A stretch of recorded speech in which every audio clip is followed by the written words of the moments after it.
Student ভিসার জন্য try করবেন নেদারল্যান্ডসে, অবশ্যই আগে দেশটা সম্পর্কে জানতে হবে আপনার, আর এখানে এক্সপেন্স সম্পর্কে আপনার জানতে হবে। এই দেশটা সব দিক থেকে ভালো আছে, খুবই ভালো, এর কোনো জুরি নাই। আমি যেহেতু এখানে অলরেডি অলমোস্ট 2 বছরের মতো পার হয়ে গেছে আমার, দেশটা অনেক সুন্দর, অনেক ভালো, সবকিছুই ভালো, এখানকার মানুষজন খুবই ভালো, সবকিছুই ভালো। আমি বলবো না যে কোনোটা খারাপ। একটা ব্যাপার বলতে হয়, সেটা হলো যে এখানে টাকা হচ্ছে যে এরকমের যে আপনার খুব বেশি এক্সপেন্সেস হবে। আর আপনি যদি স্টুডেন্ট ভিসায় আসতে চান, স্টুডেন্ট ভিসায় এসে যদি আপনি মনে করেন যে না, আপনার টিউশন ফি আপনি ফুল আপনি জব করে দিবেন, আপনার দেশে টাকা পাঠাবেন এবং আপনি এখানে থাকবেন, সেটা আপনি ইনকাম করে দিবেন, সেটা আসলে মনে হয় না এখন আর সম্ভব। এর আগে কোনো একটা সময় সম্ভব ছিল, বাট এখন আর সম্ভব না। এখন সম্ভব না কেন, সেটা হলো এটা যে 2022 বা 2021 এই সময়টায় তারা হচ্ছে করোনার পরে একটা অ্যাপ লঞ্চ করছিল, সেটার নাম হচ্ছে টেম্পার। আপনারা হয়তো শুনে থাকবেন। এটা হলো ফ্রিল্যান্সার, টেম্পার এবং হচ্ছে ইয়াং ওয়ান্স।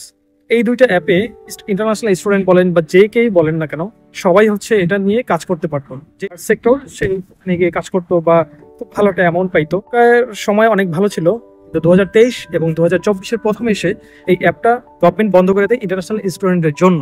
একমাত্র যাদের ওয়ার্ক পারমিট আছে তারাই মাত্র শুধু এই অ্যাপটা ইউজ করতে পারবে এবং তারাই ফ্রিল্যান্সিং করতে পারতেছে বর্তমান সময়।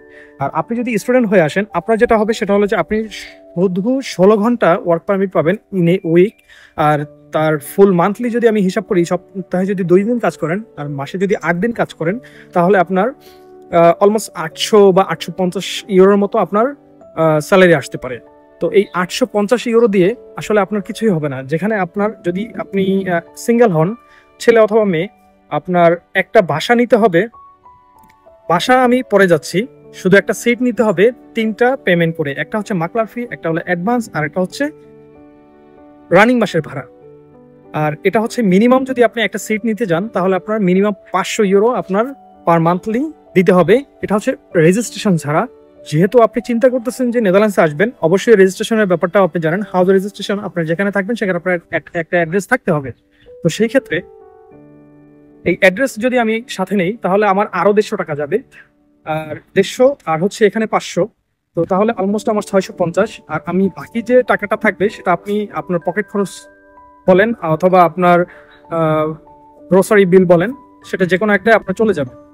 রেসপেক্ট নিয়ে বলছি, আপনি যদি আসলে লেখাপড়া করতে চান এবং আপনার ফ্যামিলি ব্যাকগ্রাউন্ড যদি আলহামদুলিল্লাহ ভালো থাকে, তাহলে আপনার নেদারল্যান্ডস ছাড়া আমি আর কোনো রাস্তা দেখি না।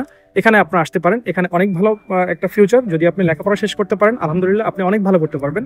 আর লেখাপড়া করার শেষে যদি আপনি ব্যাচেলরে আসেন, 4 বছর ব্যাচেলর করার সাথে সাথে যদি আপনি ল্যাঙ্গুয়েজটা শিখতে পারেন, আলহামদুলিল্লাহ আপনাকে যে কোনো কেউ স্পন্সর করবে।